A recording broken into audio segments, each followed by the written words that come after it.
Neljandas osas jõuame lõpuks oma peamisse sihtpunkti riiki, Sloveeniasse. Ööbime koduses Lucia farmikämpingus, mida näete ka praegusest droonivaates. Episoodi lõpupoole saame juba Sloveenia külastuse alguses ühe väga ägeda elamuse, sest võtame ette katamaraaniretke Drava jõel. Kapteniks on noor seikleja, kes elab ja hingab selle jõe ilu aastaringselt ja ka kodu on tal ise valmistatud jõeelamus. Räägime temaga veidi juttu ja vaatame, kuidas veeäärne elu meist mööda voolab. Tulge teiegi ja kruiisige meiega kaasa. Ning kui soovite teada, kuidas meie matk jätkub ja kuidas kulgeb edasi tee Itaalia paradiisisaareni, siis telli kohe meie kanal ja vaata mõnusat videot edasi. Kes meid veel ei tea, siis oleme pere, kes reisib igal aastaajal väikese haagissuvilaga Arvi. 100 kui bussnuge, aga meie oleme metsas või kui mitte metsas, siis püüame teile ikkagi vähemalt midagi põnevat näidata. Kui Leedus oli odav kütus, siis Tšehhis oli üks teine vedelas olekus aine, hirmsasti soodsa hinnaga. No mis sa ostsid? Et oleks midagi autos lugeda? Edasine päev läks peamiselt autosõidumärgi all ning kui olime läbinud Austria ja umbes 500 kilomeetrit teed, siis ootaski meid juba Sloveenia piir ning Lucia farmini on sealt vaid nii 10 kilomeetrit. Kui ma sooviks rääkida nüüd sellest kohast inglise keeles, siis võiks öelda niimoodi, et Arvi Teeriet Channel is finally here. Oleme lõpuks jõudnud Sloveeniasse ja meie esimeseks peatuspaigaks on Lucia farm. Kui me oleksime hetkel Eestis, siis võiks nimetada seda tegelikult mõisaks. See hoone on tõesti märkimisväärne ja tal on isegi oma kabel. Ehk aura on siin tõesti hea ja võiks öelda isegi, et vanajumal ise vaatab selle koha üle. Kui rääkida veel aurast, siis tegelikult Lucia on siis naisterahvas, kes peab siin hobuseid ja mitte lihtsalt hobuseid, vaid tegu on horse sanctuary'ga. Ehk siia on ta kokku kogunud vanad võistlushobused. Kujutate ette, varem nad hüppasid võistlustel kuni 2 meetri kõrguseni, aga nüüd saavad siin Lucia farmis mõnusalt enda vanaduspäevi veeta ja heina nosida.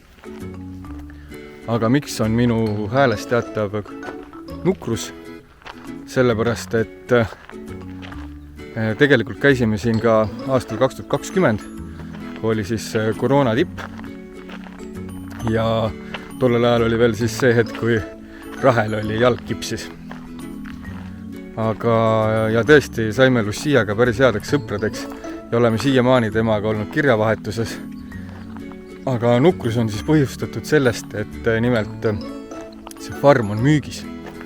Ehk kui praegust logi vaatab mõni selline heal järjel Eesti ärimees, siis minu käest saaks Lucia kontaktid, kui on soov seda farmi vaatama tulla.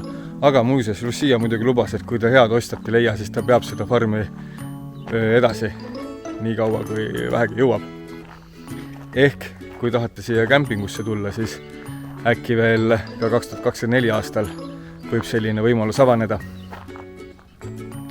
Kusjuures praegu keeran kaamera teistpidi, lihtsalt kits tuleb mulle mööda teed vastu.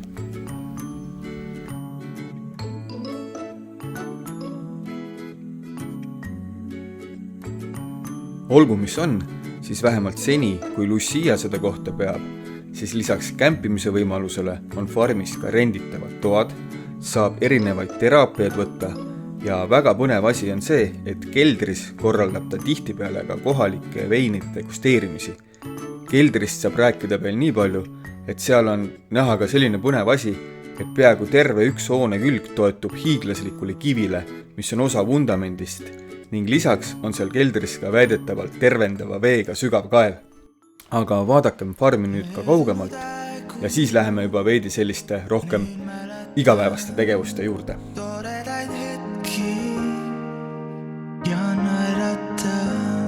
Seiklus teispäevi meenutab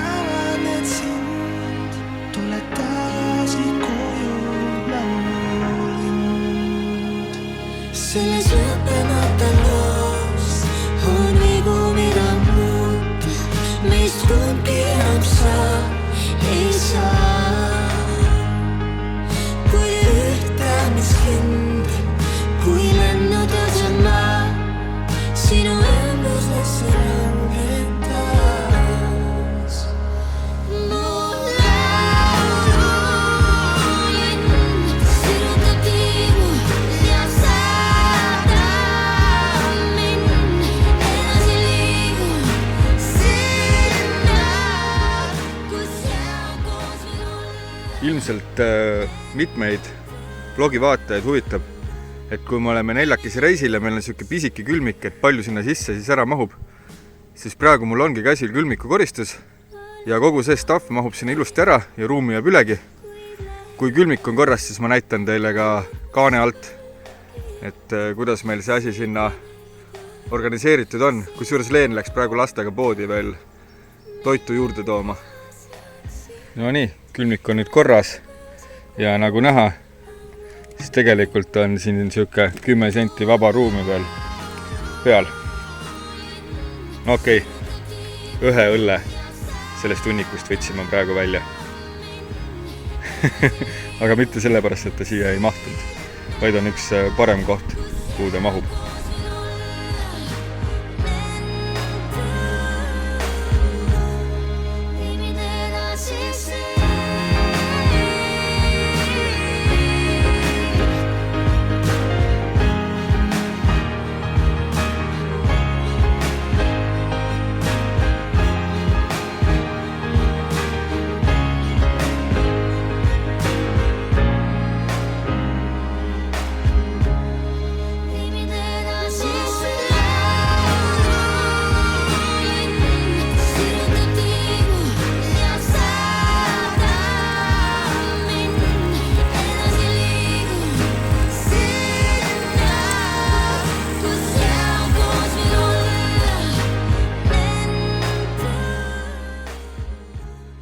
Ka Anthony Bourdain on öelnud, et reisides ei tasu kiirustada. Ka Mekasse ei sõideta ju kiirrongiga, sest siis kaoks asjal mõtte ära. Ei kiirustanud meiegi ja veetsime Lucia mõnusas farmis lausa 3 ööd. Lapsed said tegeleda hobustega, ratsutada, varju all joonistada ja linde paitada. Ka Leen võttis palava ilmaga vooliku kätte ja jahutus hobuseid. Mina filmisin ja mõtlesin siis ning ka nüüd vlogilõikudes ja reisi teist korda läbi elades, et aeg, mida veedame koos perega reisides, õpetab meid hindama eluhetki, mis lihtsalt ei mahu kella peale. Teatud elamused ja hetked ei ole mõõdetavad ega piiritletavad ajalise täpsusega, nagu näiteks kellaaeg. Need on erilised hetked, mis jäävad meie mällu ja südamesse ning ei allu rangelt ajalisele graafikule. Lucia juurest oli tõesti kurb lahkuda, kuid reis polnud isegi poole peal ja palju oli veel näha. Plaanis oli katamaraani retk läheduses asuval Drava jõel, kuid enne näitan teile veidi seda, miks minihaagis on üks ütlematu tore asi. Nagu juba drooni videost nägite, siis kämpinguplats asub oru põhjas ning selleks, et sealt suure haagisega üles saada, on tihtipeale vaja peretraktori abi. Minihaagise ja 4x4 masina puhul pole muidugi sõidudele pääs mingi probleem. Teine asi, miks minihaagis on hea, on see, et teed, mis Sloveenia maakohtades looklevad, on kohati ikka väga kitsad ja vahel võib veis juhatada ka kohtadesse, kust isegi arviga pääses ikka väga napilt läbi. Kui nüüd nähtu tekitab ka sinus soovi endale minikaravan hankida, siis mine respo.ee kodulehele, vali sealt endale sobiv haagis välja ja tellimust kinnitades ära kindlasti unusta kasutada sooduskoodi ARVIDRET, sest see kood annab sulle kohe siraka soodustust. Jõgi Drava on 725 kilomeetrit pikk, saab alguse Alpidest ja kuna ta ühineb Donauga, siis on võimalik tema kaudu välja jõuda kuni Musta mereni. Ka meid ootas ees põnev retk jõel. Kuna kapten, kes meid reisile viis, oli lahkesti nõus ka oma muudest tegemistest rääkima, siis saate neist nüüd kuulda teiegi. Okay, so hey, we are here with Malcolm. Yes. In Slovenia at the river Drava. And this is his house where he lives with his dad. And you've been living here for For a couple of years. For a couple of years. And he just took us out on the river for a couple of hours to show us the birds. We didn't see any otters, but there's like many of those. Veslo Safari. Yes. We call it Veslo Safari. And we went for a swim and it was great. But he is actually a kayak teacher, right? Yes, whitewater rescue technician.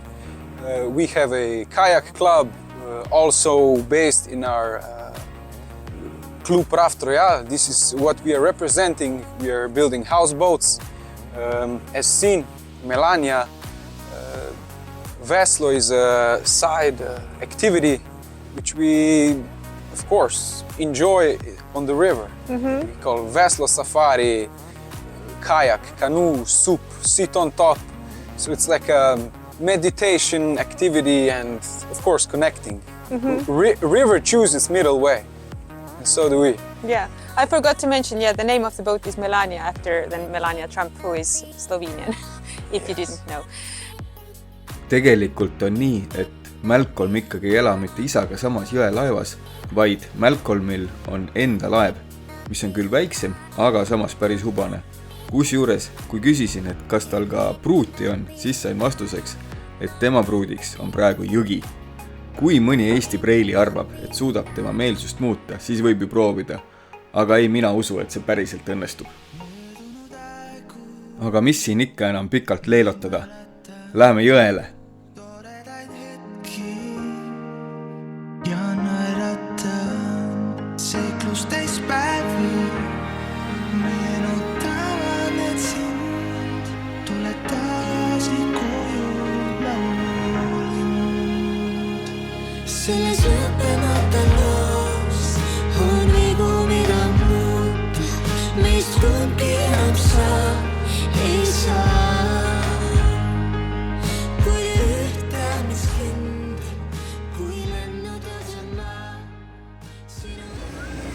Malcolm rääkis meile jõel mitmeid põnevaid lugusid.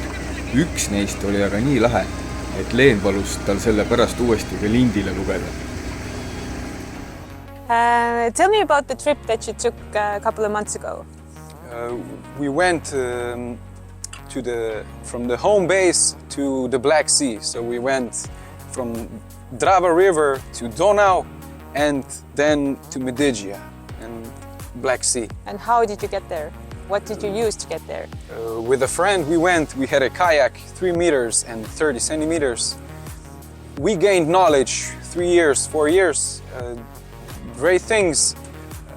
Then we started to gather the equipment and just the day came and we went. Activities, the flattening of the brain, the beauty of repetition. Okay. Do you have any other trip plans, like crazy trip plans for the near future? Maybe in near future we would like to, we have Veslo. It's Veslo, Slovenia, Veslove. It's love, you know. So we will paddle all the Slovenian rivers. This is maybe a goal. And the lakes, it's a very watery country, so maybe aiming something like this. Meie sõit nii pikk ei olnud, kuid ägedaid kogemusi saime meiegi. Näiteks sõitsime vaigistatud mootoriga jõelaguuni nii, et kuulsime veel, kuidas suured jõemonstrid sabalöökidega kõrkjatesse sumasid ja siis ütles kapten, et nüüd on ohutu ujuda. Ja me ujusime.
ja alati ei ole vaja mingeid tugevaid poste. Näiteks meie katamaraan siin laguunis on praegu nööriga kinnitatud lihtsalt pilliro külge, seotud pilliro külge. Meie oleme selle katamaraaniga nüüd päevasel retkel, aga tegelikult on siin võimalik teha ka ööretki, sellepärast et nende katamaraani pontoonide sisse on võimalik siis minna magama. Et praegu on siin natuke sassis, aga põhimõtteliselt siia peremees kapten saab teha mõnusad voodid ja siin saab ka ööd veeta ja siis on see safaril hoopis teine maik. Tagasisõit Homebase'i, nagu kapten oma kodu nimetas, läks võileibumugides ja huvitava nüansina tasub mainida ka seda, et sealsamas Drava jõest paistab kätte ka Sloveenia järsema tõusuga mägi Urslia Gora, kus asub ka kõrgem kirik Sloveenias. Kui tavaliselt minnakse peale sellist veesõitu kiirelt laiali, siis meie puhul nii ei juhtunud. Istusime veel pikalt kapteni isa jõel kergelt kõikuvas kodus, silmitsesime Malcolmi pikalt reisilt jõest leitud aardeid, uudistasime isa tehtud kunsti ja patsutasime koera. Lõpetuseks räägib kapten ka oma tulevikuplaanidest ning siis räägin juba mina, et mis järgmises osas saama hakkab. Okay, what are your plans here? Do you want to do something more here, or do you plan on living here for the rest of your life, or where do you see yourself? Living, the water brings, every time it brings something new. So every day here is a new day. You don't step in the same river twice. So what will bring? I mean, the best thing is that we live the river, that we experience, people come, we exchange culture, knowledge, I think, and yeah, building boats and living this lifestyle with nature. Yeah, that's great. Yeah, we recommend for everyone who happens to find themselves in this area to do this. And you also do night safaris, right? Possible. With Yeah. canoes and headlights. Selline meie Sloveenia seikluse esimene osa saigi. Meie arvates tegime ikka päris hea alguse. Ka järgmises osas näete palju droonikaadreid, joome purskkaevust rohelist õlut, osaleme veinide degusteerimisel ja esimest korda elus ka korra kahtleme, et kui ohutu see sellise pisikese haagisega reisimine ikkagi on. Kui sulle see vlogi meeldis ja arvad, et tahad ka järgmisi osi näha ja koos meiega Paradiisisaarele jõuda, siis vajuta kindlasti subscribe nuppu ja räägi sellest ka oma sõpradele. Niimoodi käib vlogimine. Sõpradega koos. Mitmes peatükk on? 30. Olgu.